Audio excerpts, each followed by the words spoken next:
But did me wake up and make a move, oh.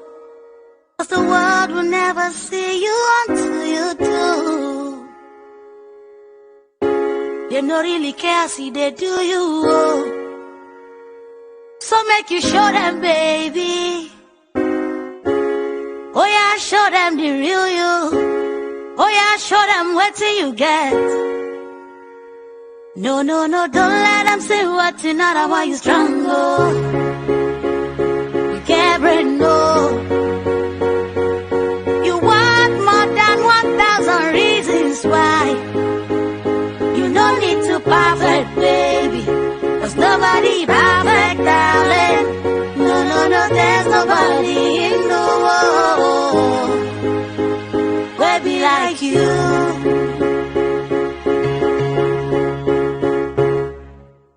What do you do when you can't let go? What do you do when you just don't know how you feel? And you know, say nobody feel your pain. Can you cool untinity alive? Everybody running, always not day by day with a struggle. For this world, you know you must do hustle. Just know that you're not alone. I'll barely no need for you to the form and Tony Joshua. Oh. You see, it's okay to ask for help. People go find you, but them not define you. And you'll find people who go help redesign you. People go find you, but them not define you. And you go find people who go help redesign you. See, you are a work of art. But you didn't think you come this far. Now here you are. I'm all you strong, oh. You get brain, no. See you want beyond 1,000 reasons why. I'm all you no need to perfect, baby. Cause nobody perfect, darling. No, no, no, there's nobody in the world be like you.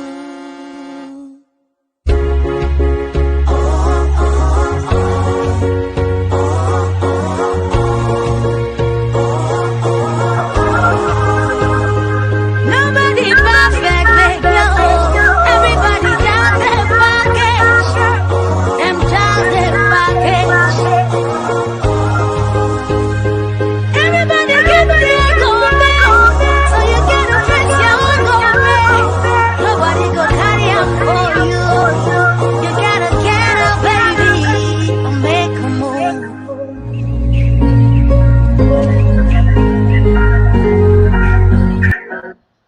Hello, hello, and welcome to the Touch a Cell Show special online series.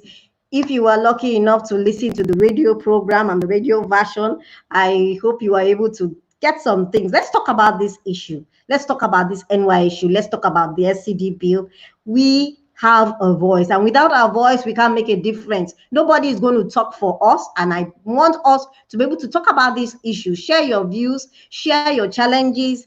And today, it's one of those experiences we're going to be talking about. But before I bring on my guest, this is the Touch a Cell Show, a production of Sickle Cell Advocacy and Management Initiative, SAMI.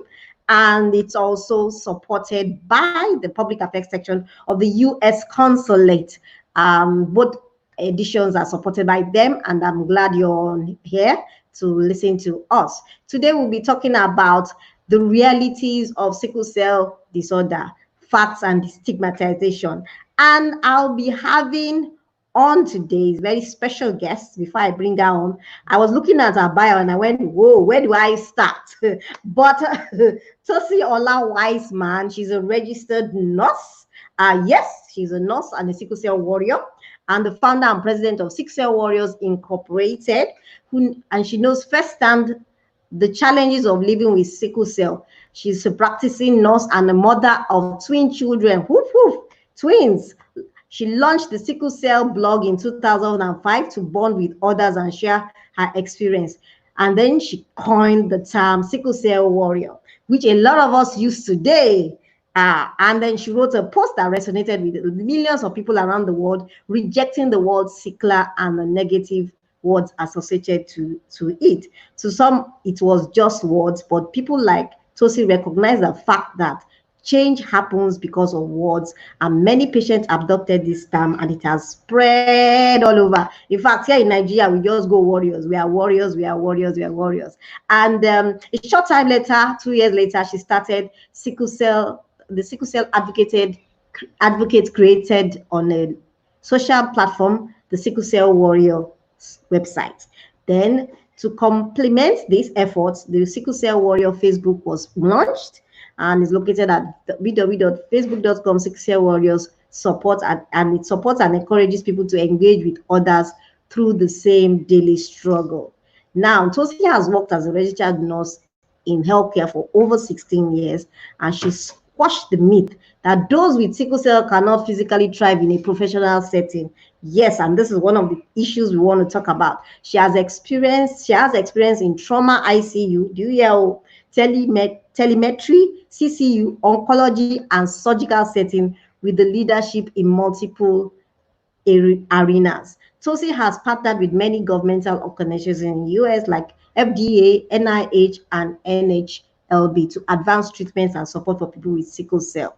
She's also developed the Voice Crisis app, Alert app, the first sickle cell app available in the United States for patients and caregivers living with sickle cell. The app stores all its data locally on your phone, so it is private. So join me because there's a lot about Tosi, but join me as I bring on a very special guest, Tosi Ola-Wiessman. Hey! Glad to finally have you. I was still feel lousy. I just decided I must not that no, the devil cannot stop me from interviewing Tosi. I must interview her by fire by force. I know. It was like so many people against us, but we were able to get it on today. I'm happy. I'm so happy to be here. Thank you for having me on the show. I'm really excited. Yeah, great to have you. So we'll first go into who is Tosi Ola-Wiessman. I know it's not you are not always living in the US. Which a bit part of your life was in Nigeria. So growing up, you tell us who you are, what are the in totals of you, and then growing up was in living in Nigeria, and what is the change when you relocated? Oh man, that's a long story. Okay. Well, Well, I'm on Nigeria all the way. I was born in yeah. Nigeria. And my dad came to America when I was 4 years old to work on his PhD. And that was actually shortly after they discovered I had sickle cell, about 6 months after they discovered I had sickle cell. So I was in America for 6 years. And my sickle cell as a child was really, really well controlled. And then we went to Nigeria when I was 10. And for the most part, it was okay until I hit my teenage years. That's when everything went upside down. And then, kata kata don't bust. And Exactly. it was a whole nother story. I was sick every 2 months on the clock, just all the time. I even went to boarding school and my parents had to pull me out and make me a day student because I was sick all the time. And this was back in the 90s. So people didn't talk about sickle cell the way they talk about sickle cell now. It was very different back then. And finally, after just constant illness between the malaria, there was this one summer I had typhoid, I had pneumonia, I had malaria, I had sickle cell, and it was just a miracle I survived. So finally, when I was 18, my parents decided, okay, you need to go back to the US, for you to be alive, because my sickle cell was just triggered by so many things all the time. And so I came back to the US when I was 18. I went to nursing school here. And then I've pretty much been here ever since, except for, when I come back home to visit and came back for my wedding and things like that. And Yeah, we were I was actually supposed to come. big. Yes, she was. She was. We were actually supposed to come this year with the twins, but Oh, COVID changed yeah. all our plans. So for me, like I consider myself foremost like someone with a voice who uses my voice for sickle cell disease. I mean, when I was younger, I was very quiet about having sickle cell. Felt the stigma in Nigeria, and I was heavily affected by it to where it was a family secret. I told anyone that I even had sickle cell. We just pretended I was the most sick malaria person, and Mhm. it wasn't until college I was walking the college campus one day, and then this one lady came to me. She just looked at my eyes and she said, "Can I ask you a personal question? Sickle cell." And that moment changed everything for me because she introduced me to the support groups, and I started to see, oh wow, there are people here who have sickle cell, not really ashamed of it. They're not embarrassed by it. And when I was 25, I started this blog, and that just changed everything. The whole trajectory of changed just off of that one blog. So your voice is very important. I loved what you were saying earlier about using your voice. It's very important. And so much happened. I mean, I consider myself the quintessential warrior, like the definition of the warrior, because I'm Yeah, always like, no matter what sickle cell does, I'm like, not today. Like, I got to keep it moving. But, I still have days where I'm down and out and I feel, tired and all that. So it's not how many times you fall, it's how many times you get back up. And I think exactly. that is really the definition of my life. Okay, so what do you think was different moving to US and then while you were in Nigeria, getting sick and everything? What do you think was different, and what are the steps that you think that was taken to make you more healthy compared what was done in Nigeria?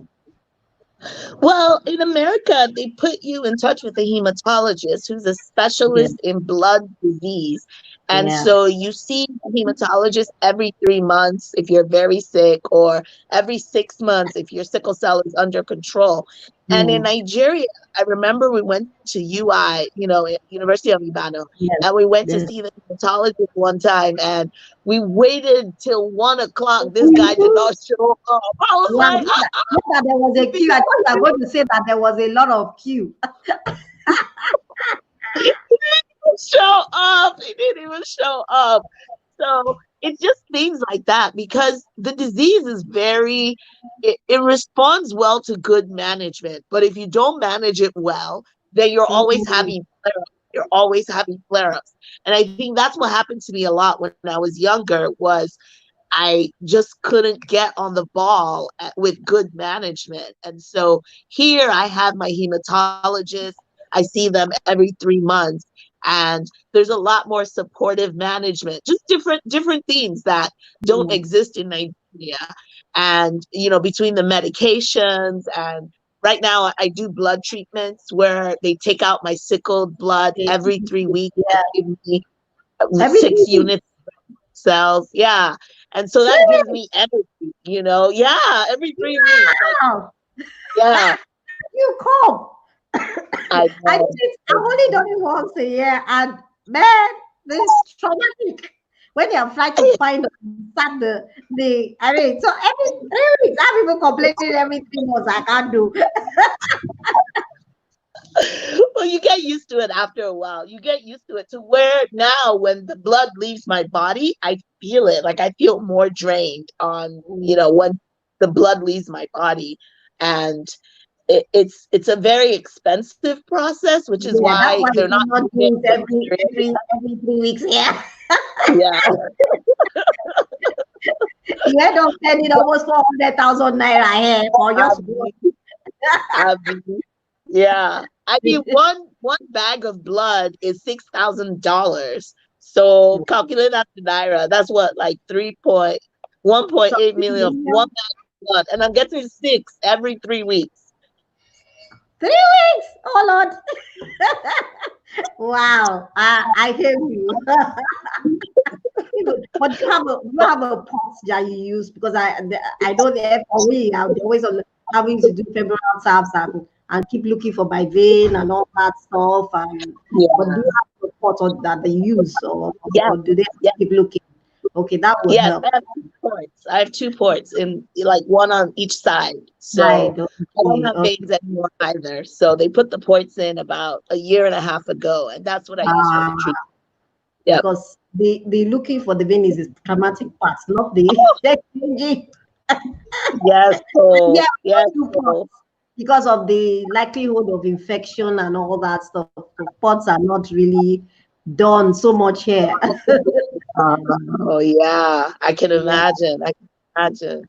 I mean, yeah. so it's just that advanced level of care. Mm, That's the biggest disparity. And then the second thing is the public, how the public treats you is different. Like even though we complain, on the Facebook page, people are complaining about how they're treated in the ER and things like that. But it's not as bad as Nigeria. Like Nigeria, mm, you're treated as if you are carrying the plague, yeah. but it's Mhm, genetic condition. And so those are the things that I think are the striking difference. And having getting married was not as big of an issue as it is in Nigeria for yeah. me so I ended up that's why I ended up not with a Nigerian, because all the Niger Mm. guys I did, as soon as they heard I had sickle cell, they were like they ran the other direction. So Ojo.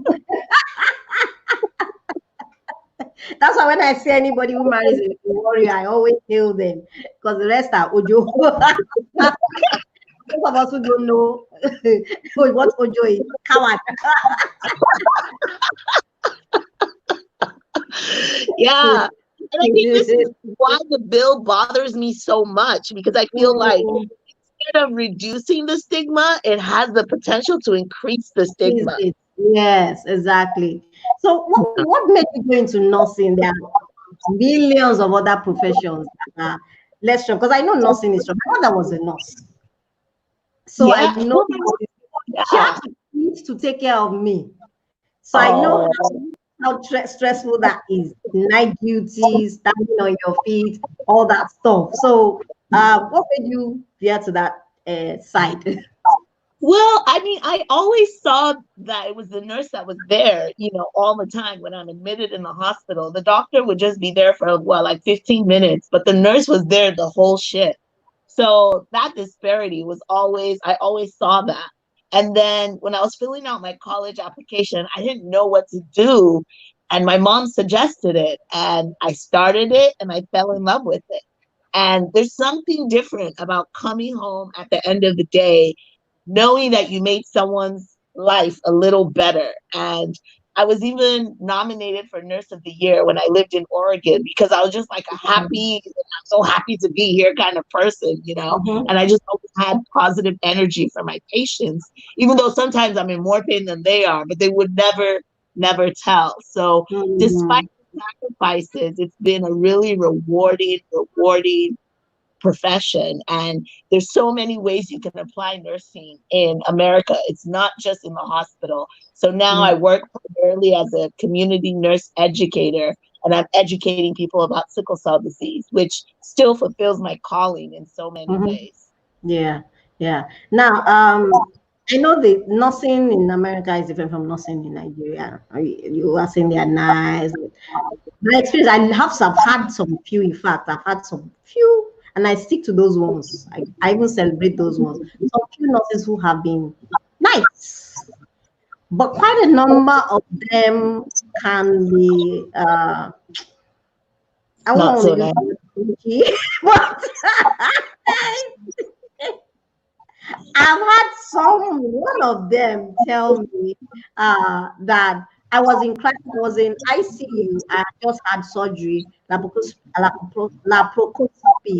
I always get my mouth with that word, laparoscopy. A bit right? Laparoscopic. Yeah, Yeah, where laparoscopic. you put it, yes.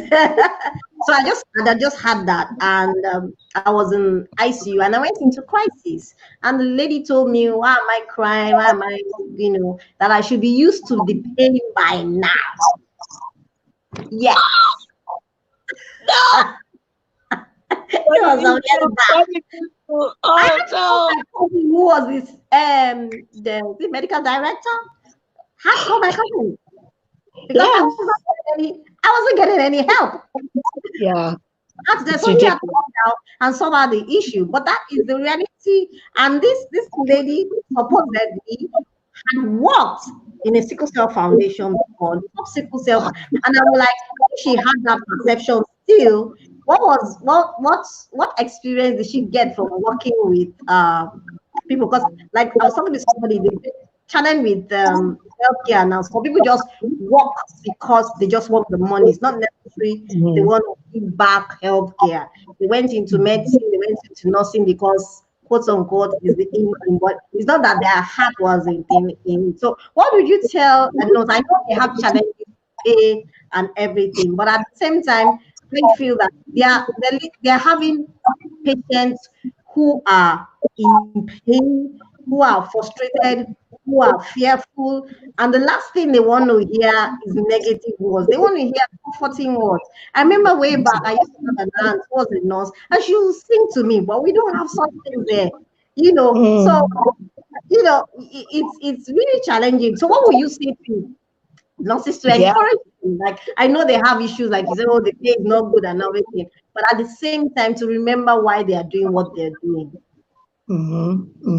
Yeah, I mean, it's a constant struggle. Even something we're dealing with here in the U.S. It's all over the world. The medical bias that exists with people of color. It's just that's what it is. Mm, It mm, comes down to discrimination, medical discrimination of people of color, and there's so many factors contributing to it. But still, there's no excuse. It's so frustrating because you see them treat someone else with so much compassion. So it's not like they don't have a capacity for compassion, but I think mm, it's because we have an invisible illness, they cannot see it.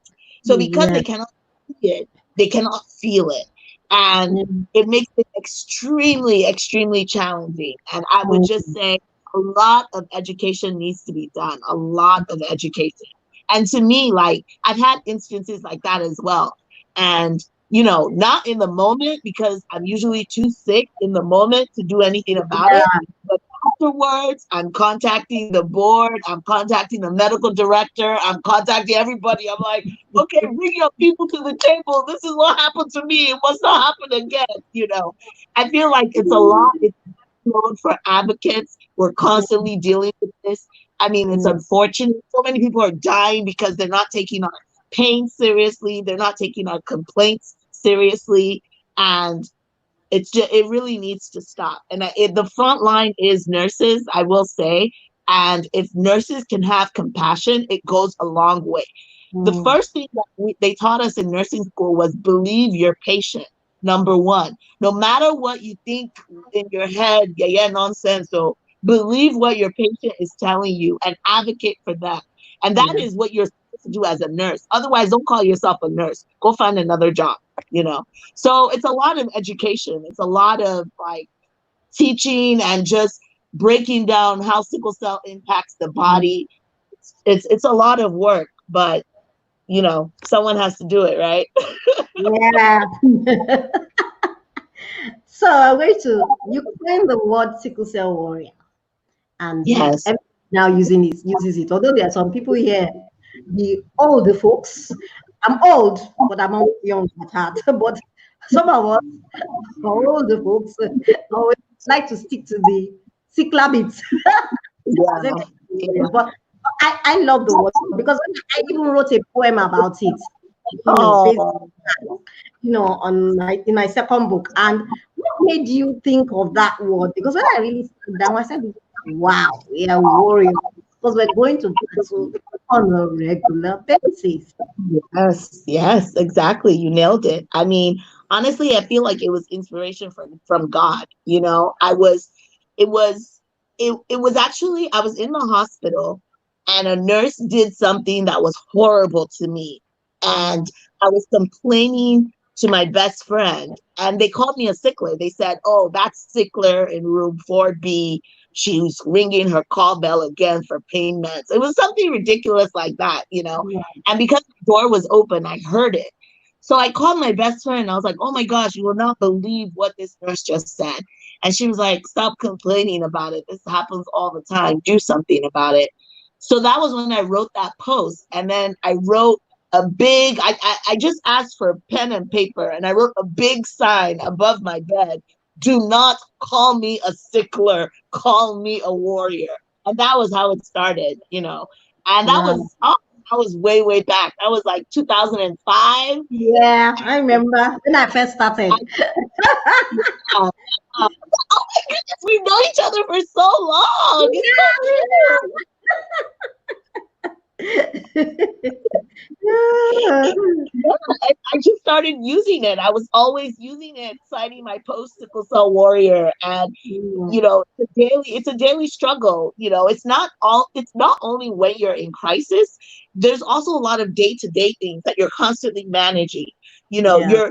as you're making your decisions through the day, you're thinking, okay, how does this affect my sickle cell? Mhm. You know, you're constantly navigating that constantly. So it really is like being on the front lines of a battle, and you're fighting for your life, which Yeah. is the most significant battle in the world, you know.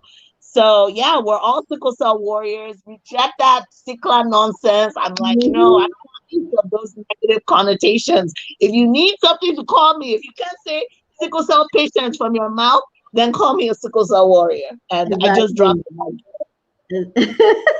Exactly, and it's not even it's the way they say it, because when I mean if you're saying it in loving, empathetic way, but there's this connotation on you know, so that's why I like that word warrior. So from the warrior bit, you now decided to have a voice and a non-profit and create more awareness about sickle cell. And how did that come about? Was it because of the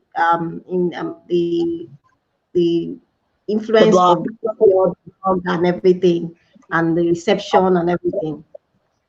Yeah, it was very organic. I mean, my very first blog, I was just sharing my own story, and more and more people started coming and commenting, like, "Oh, I feel that way too. I can relate." And so from that blog, I kept it for about 2 years, I think. Then I started the Facebook page, and then I remember when we got 1,000 people, we was celebrating on the Facebook group. I was like, "Oh, we reached 1,000!"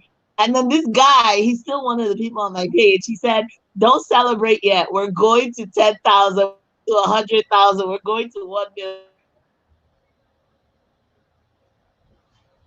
Oops, are we off?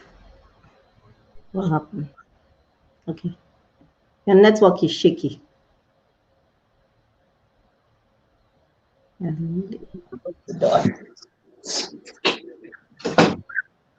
Okay. Yeah, so after that, I started meeting people, and finally, you know, I got in contact with the right people, and Dr. Bailey, one that helped me file the 501c3 paperwork and allowed us to become a established nonprofit in the United States.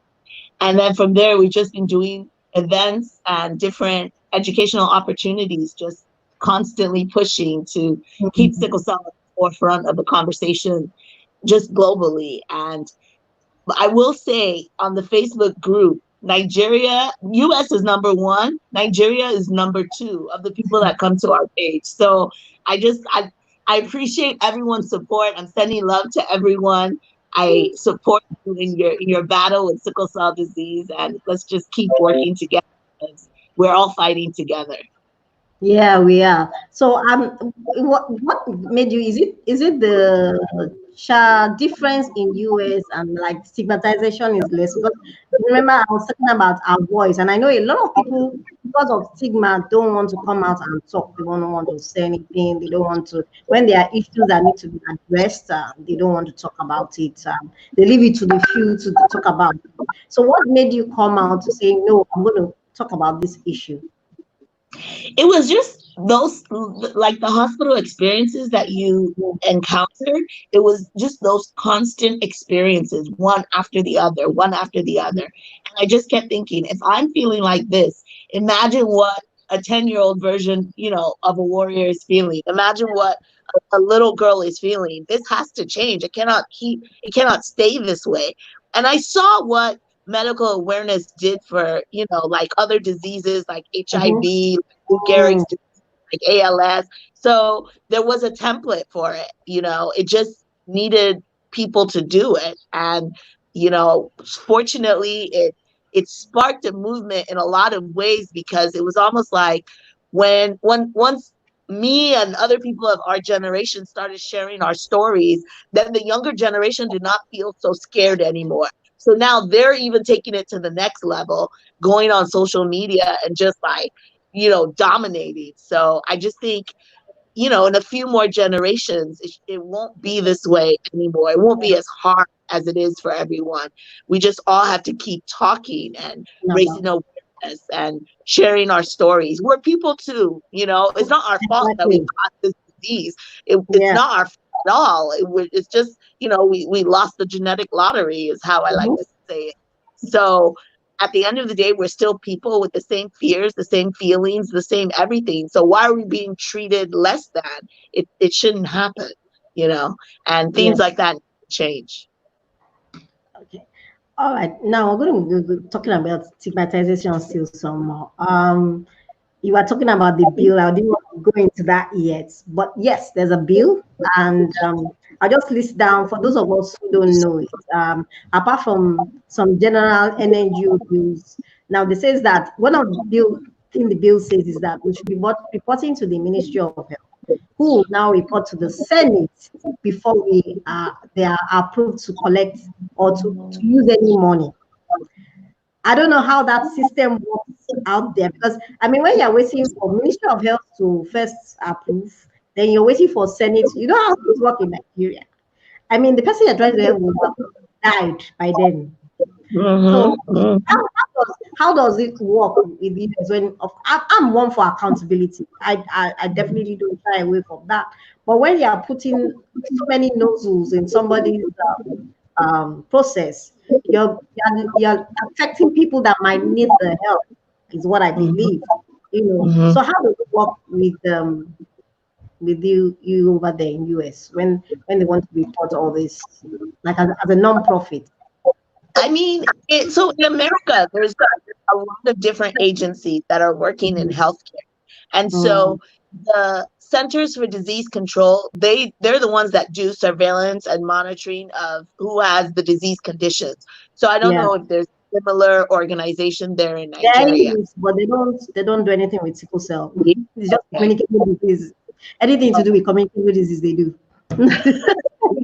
But the thing is, sickle cell is a pandemic. If you look at the Yeah, numbers in the world yeah, affected, Nigeria has the most affected people at 5 million. So it should be taken as seriously as communicable diseases, because it's being passed from one generation to another. I think I read an article that said like 100,000 babies every year are born with sickle cell disease in mm, Nigeria, yeah. which is a staggering number when And you think about that is a the 1996 uh, article.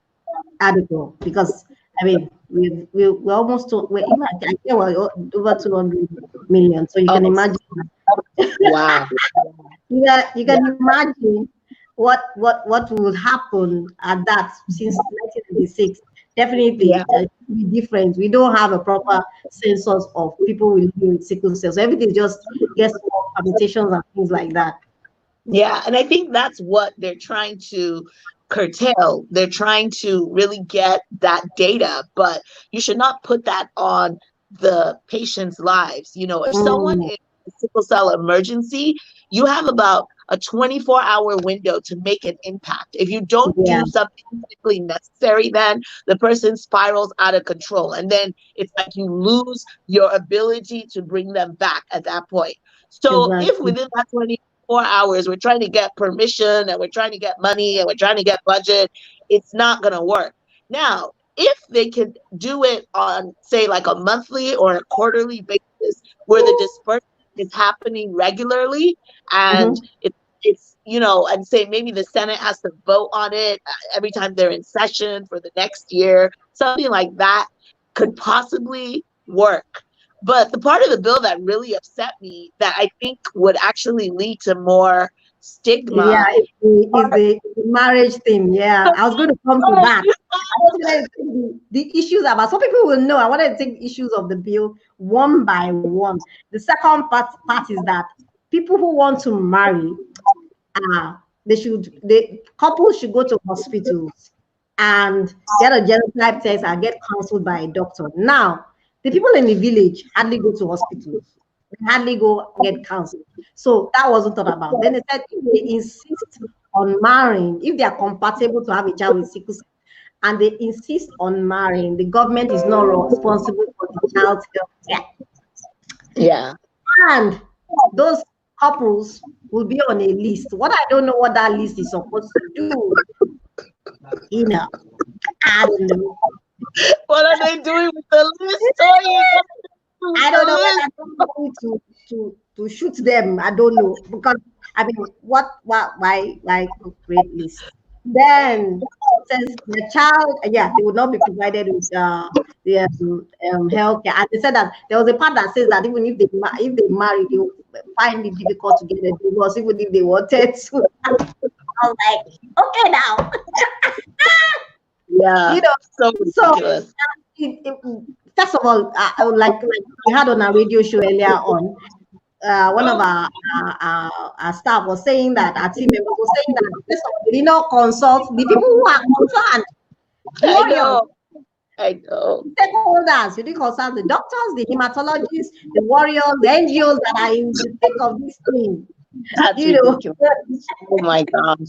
See, I think whoever started it had good intentions, but they kept putting they kept putting more kids in the soup, and now the soup doesn't taste good. It's horrible. And, that's a good analogy. They kept putting more in the soup, and the soup doesn't taste good anymore. Yeah. I mean, for me, I mean, there's so many things wrong with it, and the fact that there was no sickle cell advocacy or NGOs that were even part of the conversation. That's what we're always fighting for on the U.S. side. We're like, don't bring something to us after the fact that you thought of in your office. We need to be part of the conversation. There's actually only one NGO, and the NGO was the one that decided to do the bill. So it was biased from the start. It was biased. We didn't support any other person to see our views, especially warriors who have been living with it, warriors who run NGOs who have been living with it, medical doctors. Because I tell people, genotype has changed. The typical AS is no more there. You can have AAAA, and they have beta thalassemia, and they have a child with sickle cell. But our medical tests don't even read that. Very few of our people can afford to use the HPLC. So that information was never passed through. So you're telling somebody, you have different variations of sickle cell now. There's variations. Exactly, and it's just not limited to ASAS. Then you have the issue of their labs giving wrong results. I've known many people who, how did you get it? I know somebody who, she was SS and the husband was AS, and I was like, why? What happened? I mean, you are SS, marrying somebody with AS again. She said the lab gave them wrong results, and so they had 2 children with sickle cell and 1 person. So it's you have all these issues that have not been addressed, and then you come up with a bill that does not look at the bigger picture and issues, the micro issues that affect such things. And then the bill did not even talk about anybody living with sickle cell. They were more concerned about those coming. Yeah, do not let them be born. The ones living, we don't care about them. The ones being born must not arrive.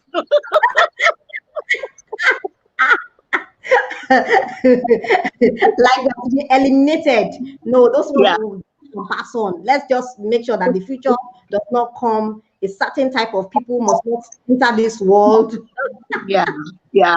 And it's really sad because, like, I mean, a lot of the warriors I know are very accomplished people. We're like some of the Mhm. brightest in the world, and we bring so much to society. But the way the bill paints us is almost like we're ne'er-do-wells, you know, and we're just a dream of society. And then on top of that, then they're penalizing the families who do have children with sickle cell disease by saying, "Oh, the government will not cover medical care for these people." You know, Not as if I we was really talking cover about, it, though. oh, but the government doesn't cover medical care for anybody. It's not like special that.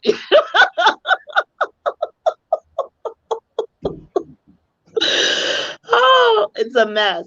A lot needs to change within it. And when I saw the Anambra law, I was appalled. And so to hear that this one is just taking it to a national level, Mhm. it's really there's so many things wrong with it. So many things wrong with it. I mean, I wish that it was still in the phase of where people could give input. That's what happens in the US You when can. a law like that that's going to affect a lot of people is about to be passed. Mm. We have something Yeah. called a commenting period, and they open it online, and everybody is able to comment within a month, you Yeah. know, and whatever they think, and then they take all those comments and distill it into the bill.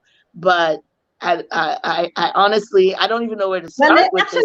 they actually can. There's something they call public hearing, but like I said, the way the bill was brought in, they can easily just pass it without even doing official public hearing. So that's why we Wow. have to make things about it.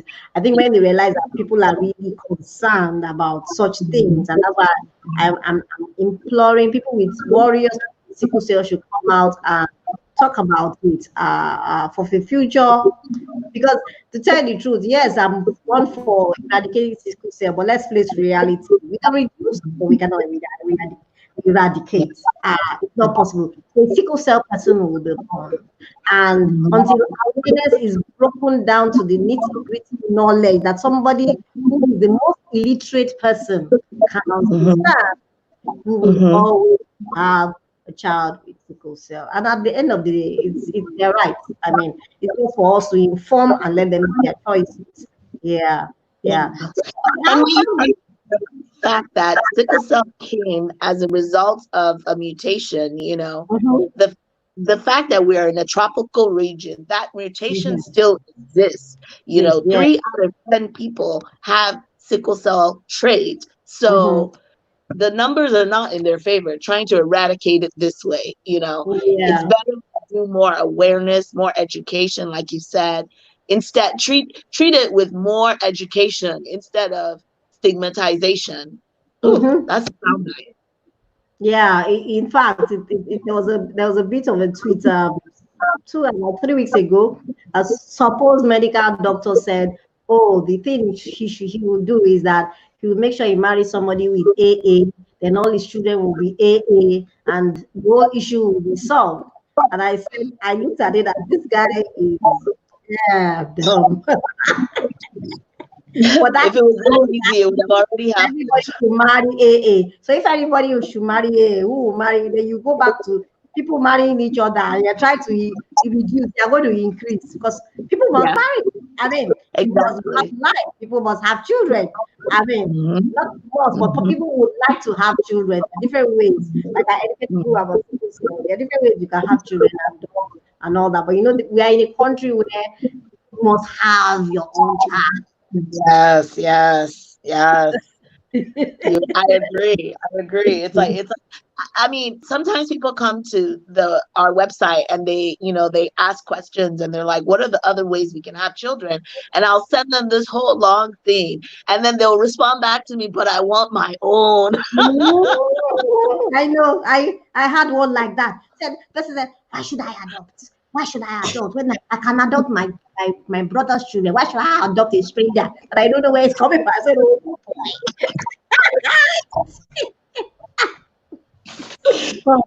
We Yeah. had definitely I have mean, that. there's so many issues. I really I applaud you guys for the work you're doing. I really do. I mean, from the very first day I met you, you've always been just like steady, constantly doing sickle cell advocacy work in Nigeria, and they're just it's a big issue. It's so many conundrums that you're facing and so many challenges that you're facing. So I really do just applaud all of you for carrying the torch and just holding the front lines on that side. It's a big job. I'll help in any way I can. I'm serious. Like, we've done a lot of partnerships in the past, and I'm willing to partner with other organizations. So I'll help in any way I can. And I'm planning to come to Nigeria one day. As long as we're waiting. So guys, if you have questions, please post your questions. And I'll ask this second to last question. Now, we're talking about stigmatization. We have another. Did you do AYS before I asked? Did you do AYS by any chance? No, I did not.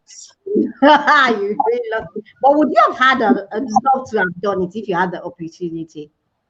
I think I probably would have been one of those people that used my family connections to get like an office job somewhere. You know? Yeah.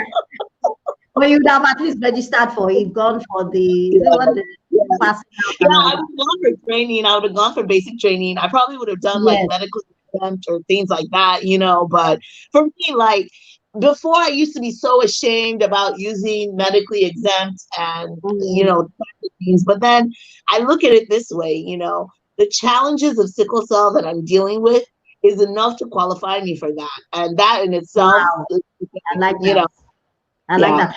What I was asking is because there's a new thing. Our people wanted to register for NYC. They went to the portal. There was this question: what's your genotype? Now, if you put SC or SS, there's a tag that says health status 4, and another one says 5. Yes. And they just automatically disqualify you? Yes. And that's another thing fighting about. So we're going to grab that. That's why I said education, information, awareness, getting stakeholders involved. A lot of times people just come together. They don't know much about these things, and you know. So that's why I was asking, what's your? If you ever did that, if you like, okay, for a situation like that, what do you think? Oi. I mean, it would be so discouraging, right? You want to do your duty by your country, and then you go and you get eliminated before you even get your foot in the door. That would be so discouraging for someone. Oh my gosh. But look at how they arrived at that. How did they arrive at that, right? They probably had the Sickle Cell Warriors come through the program, not, you know, had medical issues and, you know, had to medically exempt out or something like that. So they don't even want to entertain the question. It's so ludicrous because it's not that we cannot work. It's not that we cannot do stuff. It's just that we need certain accommodations to make it happen.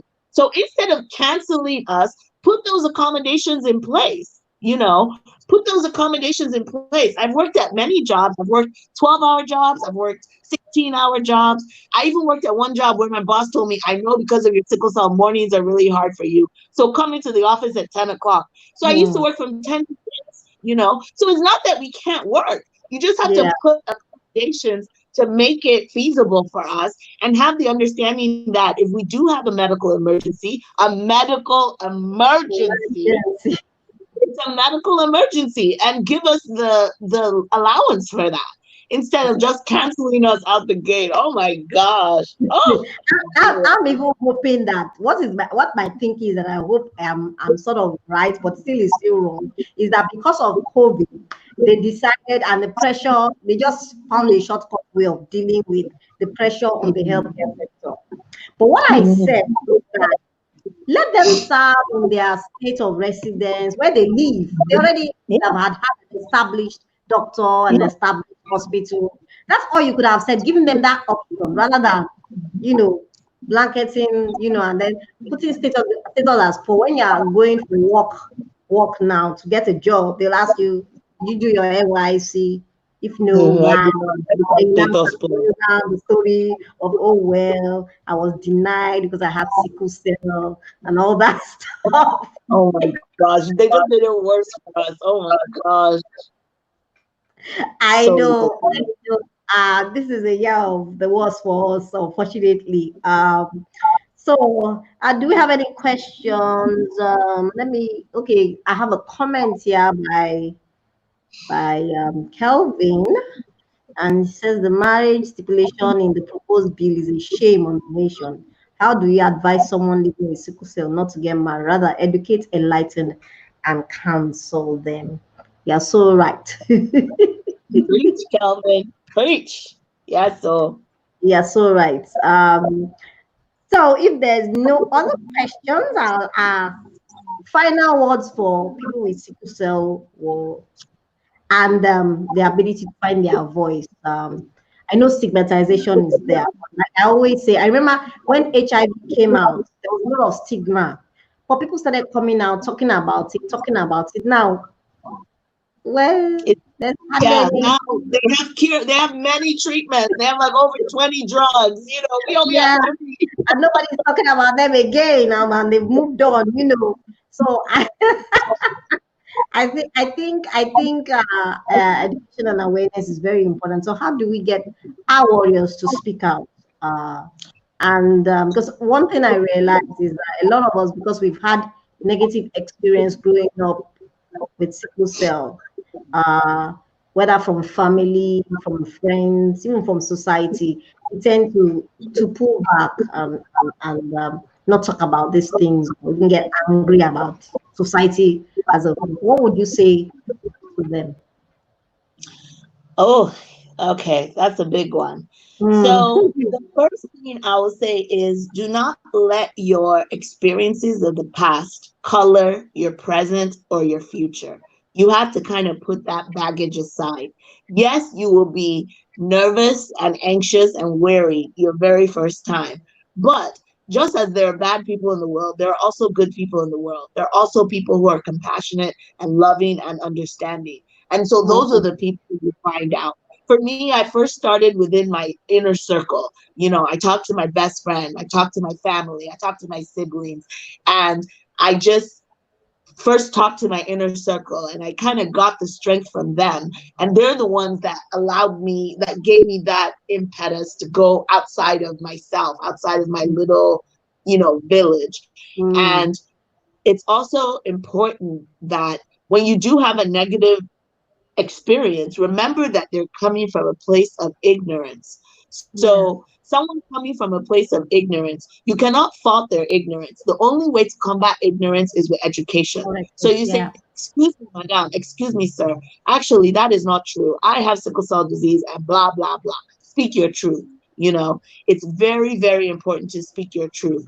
And the greatest stigma, I think, is around this marriage thing because, everybody wants to be married, everyone wants fulfilled. Mm. And you don't want to get that label of Sikla and nobody wants to marry you.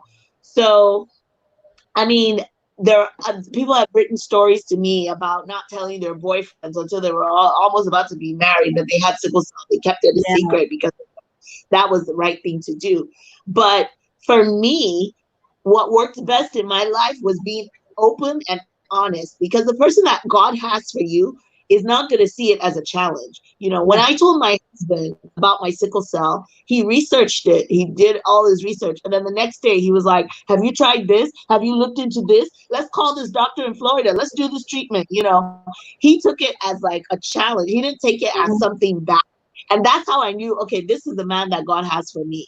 And if you look at it with that perspective, all the yeah boys, you just bounce them very easily. You just Well, the first 3 days, you're like, I have sickle cell. They're like, oh, I can't do. Like, okay, bye bye. I don't even want to lose my number. And then you'll be able to find the right person even quicker because you're not wasting your yeah. time with nonsense people.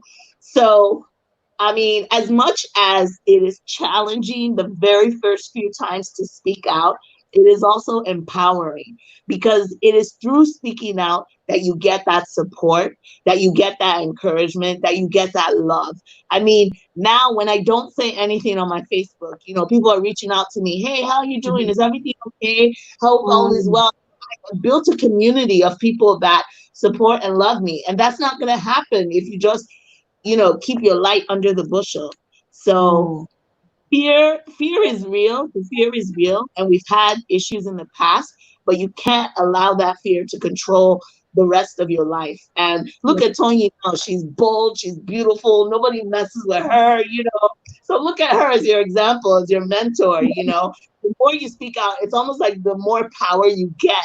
And it gives you another level, another thing in your toolkit, so that when you end up in the hospital and nonsense is happening, you'll have that power to speak out and be like, no, don't do this to me. I'm a Sickle Cell warrior. Don't treat me like this.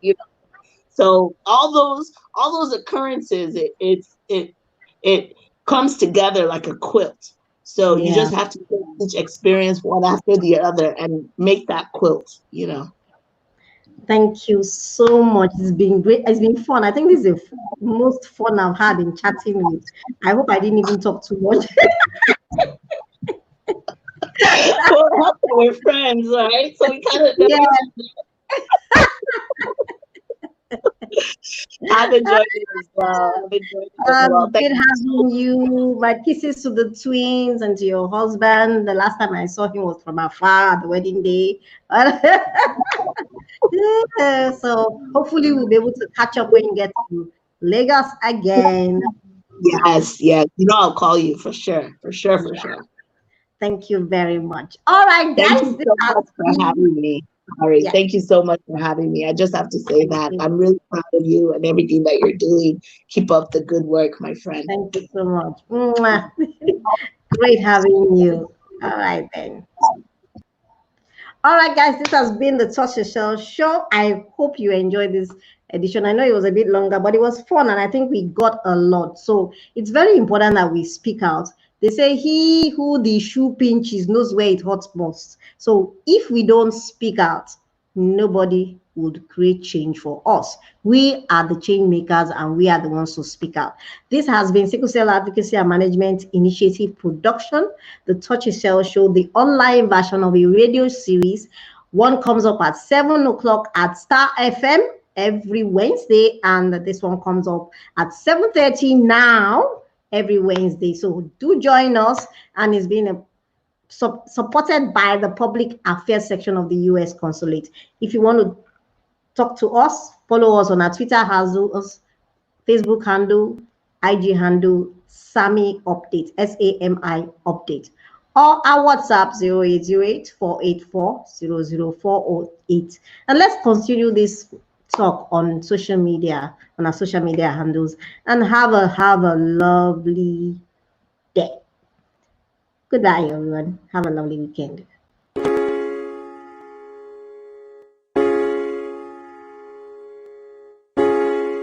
You gotta get up, but let me wake up and make a move. Oh, 'cause the world will never see you until you do. They don't really care, see they do you. Oh. So make you show them, baby. Oh yeah, show them the real you. Oh yeah, show them what you get. No, don't let them say what you not. I want you strong. Oh. You can't break no.